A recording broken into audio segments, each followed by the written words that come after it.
لیکن عجیب بات ہے نا کہ ایمان میں تقلید نہیں ہے، باوجود اس کے اللہ تعالیٰ نے کچھ لوگوں کے ایمان کو معیار ایمان قرار دیا ہے۔ فرمایا یہ ایمان معیار ہے، اس طرح کا ایمان پیدا کرو۔ یہ بالکل سورہ بقرہ دیکھیے، ارشاد فرمایا وَإِذَا قِيلَ لَهُمْ آمِنُوا، جب منافقین سے کہا جائے نا ایمان لاؤ، کس طرح؟ چونکہ منافق بھی دعویٰ کرتا ہے کہ میں مومن ہوں، ظاہری کلمہ پڑھتا ہے، نماز کا اہتمام کرتا ہے، بظاہر جہاد میں بھی چلے جاتے تھے، اگرچہ جا کے فتنہ ہی برپا کرتے تھے۔ مالک کریم نے کہا کہ جب ان منافقین، یہ منافقین کا ذکر ہو رہا ہے، یہ آیات، ان کا پس منظر یہ منافقین سے کلام ہے۔ وَإِذَا قِيلَ لَهُمْ آمِنُوا، جب منافقین سے کہا جائے ایمان لاؤ، کما آمن الناس، جیسے یہ دوسرے لوگ ایمان لائے۔ یہ کون دوسرے لوگ؟ سیدنا صدیق اکبر، حضرت فاروق اعظم، حضرت عثمان غنی، سیدنا مولا علی علیہم رضوان۔ جس طرح یہ صحابہ ایمان لائے ہیں اس طرح کا ایمان لاؤ۔ ان کا ایمان یہ معیار ہے، یہ معیار ہے کہ ایمان اس طرح کا ہوتا ہے، یہ کسوٹی ہے، ذرا اس پر پرکھو، ان کی زندگی کے شب و روز کو دیکھو، پھر اس پر پرکھو، اس طرح ایمان لاؤ جس طرح یہ میرے محبوب کے صحابہ ایمان لائے ہیں۔ تو ان کا جواب بھلا کیا ہے؟ ان کا جواب بھلا کیا ہے؟ عقل کو تنقید سے فرصت نہیں۔ ان کا جواب کیا ہے؟ معاذ اللہ وہ جواب یہ دیتے ہیں، کہتے ہیں قالوا انؤمن کما آمن السفہاء، کیا ہم اس طرح ایمان لائیں جس طرح یہ بیوقوف ایمان لائے؟ ان کی نظر میں تو سارا مال قربان کر دینا معاذ اللہ بیوقوفی ہے۔ ان کی نظر میں تو چلتے کاروبار جائیدادیں چھوڑ کے مکے سے مدینے چلے جانا یہ بیوقوفی ہے۔ ان کی نظر میں تو مال، اولاد، جان، ہر چیز قربان کر دینا حضور کے قدمین پر یہ بیوقوفی ہے کہ ان بیوقوفوں کی طرح ایمان لائیں۔ ہم تو سیانے لوگ ہیں، ہم تو سیانے ہیں، ہم تو ایمان لائیں گے، بس زبانی کلامی آئیں جائیں گے، بات بھی کریں گے، جس طرف کی ہوا ہوگی اس طرف کے ہو بھی جائیں گے۔ یہ ان بیوقوفوں کی طرح ایمان لائیں۔ کیا کہا تھا کسی نے؟ اس نے کہا تھا کہ محبت کو ظالموں نے عبادت دیا قرار۔ کچھ ایسے نادان ہوتے ہیں جو اہل محبت کو دیوانہ کہتے ہیں، وہ کہتے ہیں یہ تو نادان ہے، اس طرح بھی کوئی کرتا ہے؟ ٹھیک ہے، ہم بھی کلمہ پڑھتے ہیں، مسلمان ہیں، تو ہمارے لہجوں میں وہ حسن نہیں ہوتا، ہمارے پیالوں میں وہ صفائی نہیں ہوتی کہ جو خیرات آئے گی تو پھر وہ محفوظ رہ سکے گی۔ کہا ان بیوقوفوں کی طرح ایمان لائیں۔ تو رب کیا فرماتا ہے، اللہ کیا فرماتا ہے؟ سنیں جو حضور کے صحابہ پر بات کرے اس کے بارے میں رب کیا فرماتا ہے، اسے جواب میرا رب دیتا ہے۔ صحابہ کی بے ادبی کرنے والے کو جواب اللہ تعالیٰ ارشاد فرماتا ہے، فرمایا الا انہم ہم السفہاء ولکن لا یعلمون، فرمایا خبردار ہو جاؤ یہ خود بیوقوف ہے، لیکن بیوقوف کو پتہ نہیں ہوتا کہ میں بیوقوف ہوں۔ پاگل ہمیشہ کہتا ہے میں پاگل، فرمایا ولکن لا یعلمون، لیکن انہیں اس بات کا علم، انہیں پتہ کوئی نہیں ہے، یہ خود بیوقوف۔ مقدر سکندر کا دیکھو پیاس سے، یہ بیوقوف ہیں۔ کیوں؟ کہ حضور کا دامن کرم بہ رہا ہے اور فیض یاب نہیں ہو سکے۔ جنہوں نے محبوب کریم کے دروازے سے خیر نہیں پائی، ان سے بڑا بھی کوئی بیوقوف ہوگا؟ مقدر سکندر کا دیکھو پیاس سے چلے جا رہے ہیں کنارے کنارے، دریا بہہ رہا ہے اور ساتھ ساتھ پیاسا چل رہا ہے۔ اللہ فرماتے بیوقوف لوگ ہیں جو حضور کے صحابہ پر زبان تان دراز کرتے ہیں۔ تو عزیز دوستو، ان لوگوں کا ایمان معیار ہے، ان لوگوں کا ایمان وہ ہمارے سامنے روشن نمونہ ہے جس کی بنیاد پر ہم نے اپنے ایمان کو، تیقن کو، شب و روز کو مرتب کرنا ہے اور ترتیب دینا ہے۔ صحابہ کرام کی جماعت ساری بڑی شانوں والی، لیکن کچھ لوگ ایسے ہیں جن کا زیادہ تذکرہ نہیں ہوتا، تو بظاہر یوں محسوس ہوتا ہے کہ ہم نے عوام کو ان سے پوری طرح روشناس بھی نہیں کرایا۔ ایک شخصیت کا ذکر آج کریں گے جن کو میرے نبی پاک علیہ السلام نے فرمایا، حضور نے فرمایا، صحیح بخاری میں موجود ہے، فرمایا یہ نیک آدمی ہے۔ اور یار جسے رسول کریم کہیں بندہ نیک ہے، رجل صالح، حضور نے فرمایا نیک آدمی ہے، جو بالغ نہیں ہوئے تھے اور اس سے پہلے ہی کلمہ پڑھ لیا تھا، جو حج کے مسائل سب سے زیادہ جانتے تھے، جنہوں نے 60 سال مکے اور مدینے میں فتویٰ دیا، صحابہ ان سے فتویٰ لینے آتے تھے، جو بدر کی جنگ میں بھی گئے، احد میں بھی گئے، پر محبوب نے فرمایا عمر تھوڑی ہے، ابھی واپس جائیے۔ خندق میں شریک ہوئے اور اس کے بعد ہر جنگ میں شریک ہوئے۔ مستدرک میں موجود ہے، حضرت جابر ابن عبداللہ فرمایا کرتے تھے زمانہ بدلا تو کچھ لوگوں میں بھی تبدیلیاں آئیں، میں نے بڑی دنیا بدلتی دیکھی، پر جن لوگوں کو نہیں بدلتے دیکھا نا، ان میں یہ شخصیت ہے جو ہمیشہ ہر دور میں ہر عمر میں نبی پاک کے طریقوں پر پوری طرح کاربند رہے، اوڑھنا بچھونا، اٹھنا بیٹھنا چلنا، ہر وقت حضور کی محبت میں غرق ہو کے کیا۔ کون ہے بھلا؟ حضرت عمر کے بیٹے سیدنا عبداللہ ابن عمر رضی اللہ تعالی عنہ، ابھی بالغ نہیں ہوئے تھے، مسلمان ہو گئے، اور زندگی ساری مصلی سے لگ کے گزاری، عبادت کی، ریاضت کی، تقوی، جد و جہد، معاملہ فہمی، جہاد۔ والد امیر المومنین ہے، لیکن صاحبزادے کی خواہش ہے کہ مجھے فوج میں بھیجو، میں جہاد کرنا چاہتا ہوں، اور جہاد بھی سپہ سالار بن کے نہیں، سپاہی بن کے کرنا چاہتا ہوں۔ سب سے پہلی بات تو یہ تھی کہ علم و فضل بڑا تھا، صحابہ ان سے فتویٰ لیتے تھے، مسائل حج سب سے زیادہ حضرت عبداللہ ابن عمر جانتے تھے، اور فتویٰ دینے میں اتنے محتاط تھے، حدیث بیان کرنے میں اتنے محتاط تھے کہ بڑا سوچ سمجھ کے غور کر کے صحابہ فرمایا کرتے تھے یہ واحد بندہ ہے کہ جو 1 منٹ سے پہلے کہہ دیتا ہے۔ سب سے زیادہ مسائل آتے ہیں لیکن 1 منٹ سے پہلے کہہ دیتے تھے اس مسئلے کا مجھے نہیں پتہ، تحقیق کروں گا، اگر پتہ چل گیا تو بتا دوں گا، فوراً کہہ دیتے تھے۔ ایک دفعہ ایک صاحب نے مسئلہ پوچھا تو چپ کر گئے، سوچنے لگ گئے۔ ہمارے ہاں نا لوگوں کو حاضر جواب کہلانے کا شوق ہے، یہ شوق بڑا خطرناک ہوتا ہے۔ اگر آپ حاضر جواب ہیں تو بڑی اچھی بات ہے، لیکن حاضر جواب کہلانے کا شوق تو نہ پیدا کریں۔ اگر آپ کو پتہ ہے، صحیح بخاری میں حدیث ہے، نبی پاک علیہ السلام نے ایک دن پوچھا تھا صحابہ سے کہ وہ درخت کون سا ہے جس کی مثال مومن کی طرح ہے؟ تو حضرت عبداللہ ابن عمر کہتے ہیں مجھے پتہ تھا کہ وہ کھجور کا درخت ہے، پر میں نے جواب نہیں دیا۔ کیوں نہیں دیا؟ فرمانے لگے ابو بکر صدیق بیٹھے، فاروق اعظم بیٹھے، مولا علی بیٹھے، بزرگوں کی موجودگی میں میں جواب دیتا پھروں، یہ ٹھیک نہیں ہوتا، یہ صحیح نہیں ہوتا۔ یہاں تو بڑے لوگ، امام غزالی فرماتے ہیں جب میں اپنے مرشد سے مرید ہوا تو مجھے کہنے لگے بیعت میں نے کر لیا، آج کے بعد نہ تقریر کرنی ہے، نہ مدرسے میں سبق پڑھانا ہے، نہ کسی کو مسئلہ بتانا ہے۔ اور یہ بڑا مشکل کام ہوتا ہے، بندہ مولوی بھی اور تقریر ہی نہ کرے، اسے زنگ لگ جاتا ہے، اور مسئلہ ہی نہ بتائے تو بدعزمی ہو جاتی ہے۔ یہاں تو جس کو 6 مسئلے آ جائیں وہ امام کو نماز نہیں پڑھانے دیتا، وہ کہتا ہے پہلے انٹرویو لوں گا تیرا کہ تو پورا تجھے آتا ہے پھر آگے چلے گا تو۔ اتنے بڑے عالم کو شیخ نے منع کر دیا، تو کہتے ہیں شیخ کے پاس ایک شخص مسئلہ پوچھنے آیا تو میرے مرشد فرمانے لگے مجھے یہ مسئلہ نہیں آتا۔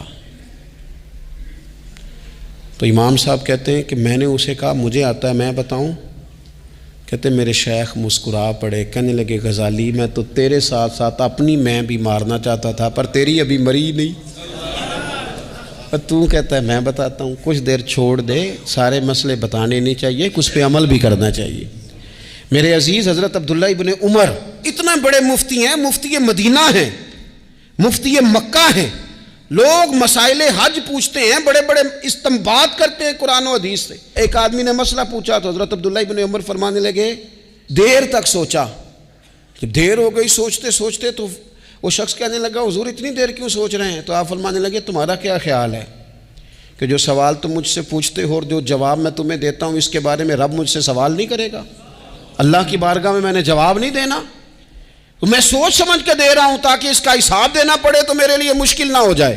میرے عزیز حضرت عبداللہ ابن عمر سے کسی نے سوال پوچھا تو سیدنا عبداللہ ابن عمر رضی اللہ تعالیٰ عنہ کہنے لگے مجھے نہیں آتا اس سوال کا جواب، اور جب کہا نا نہیں آتا تو فوراً کہنے لگے عبداللہ، خود اپنے آپ سے بات کرتے ہیں، کہتے ہیں عبداللہ رب تیرا بھلا کرے، اس بات پہ ہمیشہ ڈٹے رہنا، جو بات نہ آتی ہو وہ کبھی کہنا نہ، جس کا پتہ نہ ہو اسے کبھی کرنا، جب تک پوری تحقیق نہ ہو بلا وجہ ہوتا زنی نہ کرنا۔ بلا وجہ غوطہ زنی نہ کرنا. یہاں کا ہے ہمارے صوفیاء نے, یہاں کا علم و بس کریو یار, ایک کوئی حرف تینوں درکار, صحیح کر کے پہلے اچھی طرح کر کے پرکھ پھر بات کر. تو علم بڑا تھا, تقوی بڑا تھا. اس کے ساتھ ساتھ پھر یہ تھا کہ غریب پروری بڑی تھی. ایک بندہ خیرات لے کے گیا, وہ پھر لائن میں لگ گیا ہے. اسی کیا کھیدہ پلا تو پھر آ گیا ہے. تو حضرت عبداللہ ابن عمر کو بندہ دوبارہ آتا نا تو کسی سے قرضہ لے کے کہتے یار اس کو بڑی ضرورت تھی تو دوبارہ آیا ہے نا, ایک دفعہ تم ذرا دے دو, میں تمہیں دے دوں گا, اس کو دینا ہے. جتنی دفعہ شام کو کھانا کھاتے اتنی دیر حضرت عبداللہ ابن عمر کھانا نہیں کھایا کرتے تھے جب تک کوئی یتیم آ کے دسترخوان پہ بیٹھ نہ جاتا. نہیں گزارا ہوتا. اور یار کیسے لوگ کھا لیتے ہیں, اعلیٰ غذائیں کھا رہے ہیں, اور ایک طرف ایک بہن مجبور بیٹھی ہے, بھائی مجبور بیٹھا ہے, سسرالی رشتہ داروں میں لوگ مجبور بیٹھے ہیں, عزیزوں میں لوگ مجبور بیٹھے ہیں, یتیم غریب مسکین, اور یہ روز نئے سے نیا ذائقہ. جب تک یتیم نہ ہوتا کھانا نہ کھاتے. اور صدقات و خیرات بھی کرتے تو جس طرح ہم کرتے ہیں نا, ناراض نہ ہونا. کبھی کبھی نا بعض لوگوں کو بانٹتے دیکھتے ہیں تو تکلیف ہوتی ہے. آپ نے دینا تو ہے تو اگر خوش دلی سے دے دیں, عطا تو کرنا ہے تو اگر چلو صحیح طریقے سے ہو جائے, ہنس کھیل کے ہو جائے, پریشان نہ کیا جائے سائل کو, تو کتنا اچھا ہے. ان صوفیاء کا بھی ہم نے تذکرہ کتابوں میں پڑھا ہے جو کہا کرتے تھے اگر رب نے دروازے پہ کسی کو بھیجا ہے تو اس کا مطلب ہے اللہ راضی ہے. لیکن ہمارا لہجہ اتنا سخت ہوتا ہے. حضرت عبداللہ ابن عمر ایک اونٹنی پہ بیٹھے تھے, اونٹنی بڑی پیاری لگی, بڑی خوبصورت تھی, بڑی بہترین تھی, بڑی صاف ستھری تھی. تو 2-3 دفعہ اپنے غلام سے کہا یار بڑی پیاری ہے, بڑی خوبصورت ہے, دیکھو اس کا چلنے کا انداز کتنا نرالا ہے. آج کل بھی ڈرائیور گاڑی چلاتے ہیں تو کہتے ہیں بڑی ہلکی پھلکی ہے جی, بریکیں بھی بڑی ٹھیک ہیں جی اس کی, فلاں معاملہ بھی اس کا بڑا صحیح ہے. وہ اتنی پسند آئی اونٹنی تو اونٹنی سے اترتے ہی فوراً کہنے لگے اس کو نشان لگا کے قربانی کے جانوروں میں چھوڑ دو, یہ زیادہ پیاری ہے, اسے رب کے رستے میں خیرات کریں گے. کیوں؟ ایک باریک نکتہ صوفیاء نے بیان کیا ہے. اللہ کے نیک بندے کہتے ہیں کسی جگہ بھی تمہارا دل اللہ رسول کے مقابلے میں الجھنا نہیں چاہیے. کوئی ایسی چیز جو رکاوٹ بن رہی ہو, رکاوٹ, وہ کیا کہتے ہیں کچرا آ گیا ہے, اس کچرے کو لوگ ٹھیک نہیں کرتے, کہتے نکال دو تاکہ معاملہ صحیح رہے. ایک چھوٹا سا باریک سا ہلکا سا دھاگے کی طرح کا ایک ٹکڑا اگر کسی وقت گوشت کا آپ کے دانت میں الجھ جائے نا, وہ سارا ذائقہ تباہ کر دیتا ہے. لوگ مختلف چیزیں لے کے خلال کرتے ہیں دانتوں کا تاکہ وہ نکل جائے, کیونکہ ذرا سی بھی چیز اگر کسی جگہ رکاوٹ بن جائے نا, آپ بڑا بہترین کھانا کھا رہے تھے, زبردست غذا آپ کھا رہے تھے, ایک صرف اس میں نا ہلکا سا دانہ ایسا ہے جو سخت تھا, کچرا آ گیا, روڑا آ گیا, تو وہ سارے کھانے کا ذائقہ تباہ کر دیتا ہے. بعض لوگ ایسے ہوتے ہیں کہ ایک بال نکل آئے نا کبھی کھانے میں سے تو کھانا چھوڑ دیتے ہیں, کہتے ہیں یار یہ سارا ذائقہ خراب ہو گیا. ہمارے ساتھ یہ ہوا ہے, یہ تو ہے نا دنیاوی معاملات. اسی طرح کا مسئلہ روحانی زندگی میں ہوتا ہے. کئی دفعہ نا ہم ماننے کو تیار نہیں ہوتے, لیکن ہمارے اوپر دولت کی محبت پوری طرح سوار ہوتی ہے, وہ سجدے میں ذوق آنے نہیں دیتی. شہرت کی محبت پوری طرح سوار ہوتی ہے, وہ درود و سلام کا, ذکر کا, عبادت کا ذائقہ لگنے نہیں دیتی. وہ جو کہا تھا نا والذین آمنوا اشد حبا للہ, ایمان والے سب سے بڑھ کر اللہ سے پیار کرتے ہیں, سب سے بڑھ کر رسول اللہ صلی اللہ علیہ وسلم سے محبت کرتے ہیں. کیوں کہا گیا تھا؟ اس لیے کہ ان محبتوں کے مقابلے میں ذرا بھی کوئی اور محبت آتی ہے روحانی ذائقہ خراب کر دیتی ہے. ہمارا دل نہیں لگتا, ہم بور ہوتے ہیں, ہم پریشان ہوتے ہیں. مسئلہ یہ ہے کہ جس دل میں صرف رب رسول کو ہونا چاہیے تھا وہاں شہرت آ گئی ہے, شہرت کی محبت آ گئی ہے, دکھاوا آ گیا ہے, مال آ گیا ہے, کئی قسم کے ہم نے بت معاذ اللہ اکٹھے کر لیے, اور پھر وہ ساری کیف مستی آئے. یہ کیسے ہو سکتا ہے؟ حضرت عبداللہ ابن عمر رضی اللہ تعالیٰ عنہ کے پاس ایک گدھا تھا. ہم پنجابی میں تو کہا کرتے تھے کہ بڑا ساؤ جانور ہے, بڑا دھیما ہے, بڑا اچھا ہے, سواری بھی کرتے تھے اس پہ. اس پر بوجھ بھی رکھتے تھے، اور بھی کئی کام، جانوروں کا چارہ بھی اس پہ رکھ کے لایا جاتا تھا۔ بہت سارے لوگ اس کی تعریف کرتے تھے کہ ظاہر ہے اس وقت یہ جانور ہر گھر کی ضرورت ہوتے تھے۔ لوگوں نے بڑی تعریف کی کہ جناب یہ گدھا بڑا اچھا ہے، بڑا عمدہ ہے۔ اب بعض چیزیں ایسی ہوتی ہیں جن سے دل لگ جاتا ہے۔ کچھ نوجوانوں نے گھروں میں بلی رکھی ہوتی ہے، گھوڑا رکھا ہوتا ہے، جانور رکھے ہوتے ہیں، ان کی پوری توجہ انہماک۔ ہم دیکھتے تھے دیہاتوں میں کہ بزرگ اگر کہیں چلے جاتے تھے سفر پہ تو وہاں سے بھی پیغام بھیجتے تھے کہ گائے کو چارہ ڈالا کہ نہیں، بھینس کو نکالا کہ نہیں، تم نے باڑے سے دھوپ چھاؤں کا خیال کیا کہ نہیں۔ وہ چیز ذہن میں آ جاتی تھی۔ حضرت عبداللہ ابن عمر رضی اللہ تعالیٰ عنہ وہ گدھا چونکہ بڑا پیارا تھا، بڑا اچھا جانور تھا اور بڑے کام کرتا تھا، بہت سارے معاملات گھر کے اور کھیتی باڑی کے اس کے ذمے تھے، تو گھر والے بھی کہتے کہ اس جانور کی وجہ سے بڑی خیر ہے، بڑے کام ہو جاتے ہیں، آپ کا بھی خیال تھا۔ حضرت عبداللہ ابن عمر ایک دن گھوڑے سے نیچے اترے یا اس گدھے سے نیچے اترے تو خادم کو بلا کے کہنے لگے اسے لے جاؤ اور بیچ کے پیسے اللہ کے راستے میں خیرات کر دو۔ اب وہ خادم کا بھی اس سے دل لگ گیا تھا، جانور گھر میں ہوتا ہے دلچسپی ہو جاتی، کہنے لگا حضور وہ سارا محلہ تو اس کی تعریف کرتا ہے، سارے خاندان والے تو اس جانور سے دلچسپی رکھتے ہیں اور آپ بیچ رہے ہیں۔ آپ فرمانے لگے جس طرح سب کا دل اس کی طرف ہے نا کہ اچھا جانور ہے، میرا بھی ہو گیا ہے، لیکن میں اپنے دل کو سوائے رب رسول کے کسی اور طرف ہوتا دیکھ نہیں سکتا۔ اعظم بلا سے اپنی وہ ہستی ہی کیوں نہ ہو، اعظم بلا سے اپنی وہ ہستی ہی کیوں نہ ہو، جو چیز اس کی راہ میں حائل ہو پھونک دو، جلا دو ایسی ساری چیزیں جو ان کے راستے میں آتی ہیں۔ فرمایا اس کی طرف توجہ ہونے لگی ہے، لہٰذا میں اسے اب رکھ سکتا۔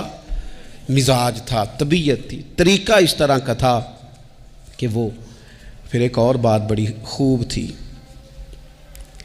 حضرت عبداللہ ابن عمر ان لوگوں کی پذیرائی بڑی کرتے تھے جو خیر کا کام کرتے تھے۔ دینی کام کوئی بندہ بھی کرے اس کی پذیرائی ہو، اس کی تعریف ہو، خیر کے جملے ہوں تاکہ دینداری پھیلے۔ حضرت عبداللہ ابن عمر رضی اللہ تعالیٰ عنہ کو نا غلام آزاد کرانے کا بڑا شوق تھا۔ دیکھیں نا ایک بندہ کسی نے خرید لیا ہے، وہ اس کا پابند ہے، بڑی تکلیف میں ہوتے تھے لوگ۔ غلام 1000 سے زیادہ غلام آپ نے آزاد کرائے، تو آپ جب غلام خریدتے تھے نا تو نظر کرتے تھے جو غلام ذرا زیادہ نمازیں پڑھتا اسے آزاد کر دیتے۔ تو غلاموں نے اس طرح کیا، انہیں پتہ چل گیا، انہوں نے بھی نا لمبی لمبی نمازیں شروع کر دی، تو حضرت عبداللہ ابن عمر کو پتہ چلتا، آزاد کر دیتے۔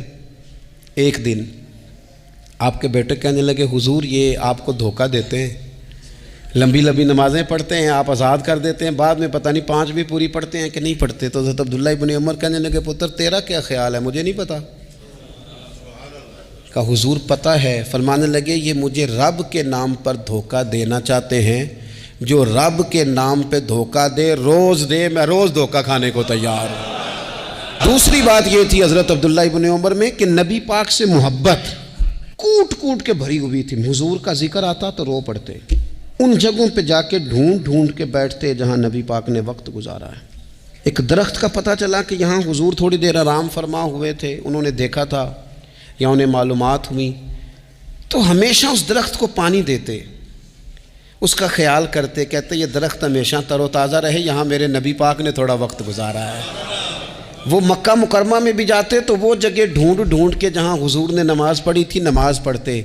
مسجد نبوی میں آتے تو جس ممبر پر حضور بیٹھ کے خطبہ دیتے تو اس پہ ہاتھ پھیر کے چہرے پہ ملتے، حضور کی قبر انور پر حاضری دیتے، السلام علیکہ یا رسول اللہ کہہ کے اس بارگاہ عالی مرتبت میں حاضری دیتے، حضرت صدیق اکبر کو سلام کرتے، حضرت عمر کو سلام کرتے، پیر سن ہو گئے ایک دفعہ چلتے چلتے۔ تو کسی نے کہا جس سے سب سے زیادہ پیار ہے نا اسے پکارو پیر ٹھیک ہو جائے گا، تو فوراً کہنے لگے یا محمد صلی اللہ علیہ۔ اور یہ امام بخاری نے لکھا ہے الادب المفرد میں، خود امام بخاری لکھتے ہیں کہ حضرت عبداللہ ابن عمر نے یا محمد کہا اور ان کا پیر سویا ہوا ٹھیک ہو گیا۔ یہ لوگ بڑی محبت کرنے والے۔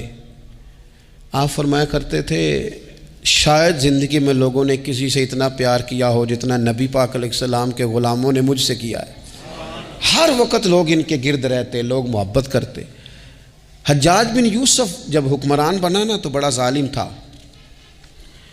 اس کو یہ بات اچھی نہیں لگتی تھی کہ ہر وقت لوگ حضرت عبداللہ ابن عمر کے پیچھے گھومیں. بادشاہوں کا خیال ہوتا ہے نا بادشاہ ہم میں تو پروٹوکول کوئی اور لے کے جا رہا ہے.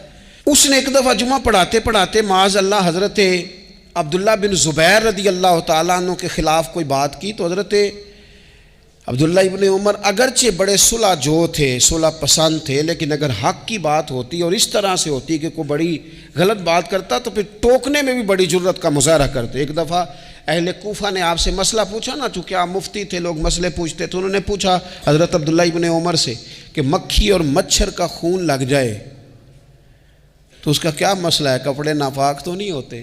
تو اس سوال کا جواب دینا چاہیے تھا نا، ہوتے ہیں کہ نہیں ہوتے. تو فرمانے لگے حسین ابن علی کا خون بہا کے اب مکھیوں کے خون کے مسئلے پوچھنے شروع کر دیے. اب تمہیں یہ والا خون نظر آنے لگا ہے؟ حضور کی اولاد پاک کو شہید کر کے اب ان مسئلوں میں آئے ہو؟ میں خیال نہیں آتا تمہارے دلوں میں گھٹن ہے حضور کی اولاد کے لیے اور دین کے مسئلے پوچھتے ہو. جاؤ پہلے کشادگی پیدا کرو، تیری نسل پاک میں ہے بچہ بچہ نور کا، تو ہے عین نور تیرا سب گھرانہ نور کا. پہلے کشادگی لاؤ حضور کی اولاد پاک کے لیے، پھر مسائل پوچھنا. حجاج بن یوسف نے کوئی بات کر دی، آپ نے ٹوک دیا. تو پھر حجاج نے سازش کی. اوہو، اللہ والوں کے خلاف جو سازشیں ہوتی ہیں بڑی گہری ہوتی ہیں، بڑی سخت ہوتی ہیں، بڑے جال بنے جاتے ہیں، بڑا حسد کیا جاتا ہے، بڑی تکلیف دی جاتی ہے. اللہ قرآن میں کہتے ہیں محبوب یہ لوگ تجھ سے حسد کرتے ہیں، حسدا من عند انفسہم، ان کے دلوں میں تیرے لیے حسد ہے. حسد کرتے ہیں لوگ، دور تک نکل جاتے ہیں حاسدین.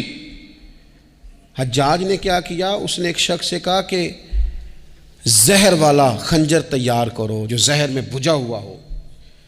اور چونکہ حج کے موقع پہ بڑا رش ہوتا ہے لہذا حج کے موقع پہ لے جانا. حضرت عبداللہ ابن عمر جب تمہارے پاس سے گزریں، بادشاہ میں ہوں، لوگ ان کے پیچھے ہیں، جب وہ تمہارے پاس سے گزریں تو ان کے پیر میں چبو دینا. جب لوگوں نے ایسے عالی مرتبت لوگوں کو نہیں بخشا، اتنے بڑے لوگ محفوظ نہیں رہے تو ہمہ چما کس کھاتے میں ہے؟ آج کس بات کا شکوہ کرنا؟ حضرت عبداللہ ابن عمر اس کے پاس سے گزرے تو اس نے پیر میں چبو دیا خنجر. وہ زہر آپ کے جسم میں پھیلا. جب شدید بیمار ہوئے تو حجاج تیمارداری کرنے چلا گیا. یہ دیکھو دوستی قاتل سے بھی مقتول سے یارانہ بھی. خود چلا گیا اور جا کے کہنے لگا جی اگر مجھے پتہ چل جائے نا کہ آپ کو کس نے یہ زخم دیا ہے تو میں سخت انتقام لوں گا. تو حضرت عبداللہ ابن عمر نے بھی بڑا منطقی جواب دیا. فرمانے لگے مجھے اسی نے زخم دیا ہے جس نے حج کے موقع پر کسی کو خنجر لانے کا مشورہ دیا تھا، اسی نے مجھے زخم دیا ہے. گویا فرمانے لگے ظالم تو خود ہی یہ کام کرتا ہے اور خود ہی تو تیمارداریاں کرتا ہے. حضرت عبداللہ ابن عمر شہید ہو گئے. مکہ مکرمہ میں آپ کا مزار بنا دیا گیا. تقریباً 1500 کے لگ بھگ 1600 کے لگ بھگ آپ سے احادیث مروی ہیں. زندگی حسین گزاری، حضور کی خوشبوئیں ہر وقت آتی رہیں. حضرت عائشہ صدیقہ، حضرت حذیفہ، حضرت جابر بن عبداللہ، یہ تینوں جلیل القدر لوگ کہا کرتے تھے حضور کے بعد زمانے کی تبدیلی سے بڑے لوگ تبدیل ہوئے، لیکن جو لوگ حضور کے طریقوں پر پوری طرح قائم رہے ان میں بڑا نام حضرت عبداللہ ابن عمر کا ہے. بڑا نام. رات بھر عبادت کرتے اور دن کو ظہر سے عصر تک اللہ کی یاد میں مصروف رہتے. 3 باتیں اپنی زندگی میں سمجھیں.